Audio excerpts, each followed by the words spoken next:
એકલો એકલો બેહીને કંટાળ્યો मसालो खा दे हमारी पसंद माँ पसंद वन वगन तो चाहते ने कम धंधो ने हाँ हबीबी आहले अल्लाह हबीबी ये क्या होती? ये शेख साहब मसाला होती। ये मसाला क्या होती? एक बार चखती तो जिंदगी भर याद करती। हमारे दुबई में तो नशीलापत कहाँ भी नहीं मिलता। ये हमारे इंडिया में गैर गैर और ठहर ठहर मिलती। दुबई ले जाती और पूरे दुबई वासियों को खिलाती। ओ माशाअल्लाह सुभान अल्लाह, क्या चीज बनाई है इंसान ने। मैं टेस्ट करके बता दी। तुम नहीं खा ना ना तू आंखों खाई जा। थोड़ा तो ले लेती। ना ना ना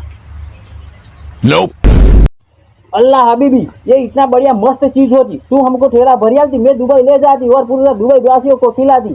ठेलो भरियाल तो तार हवाले जा।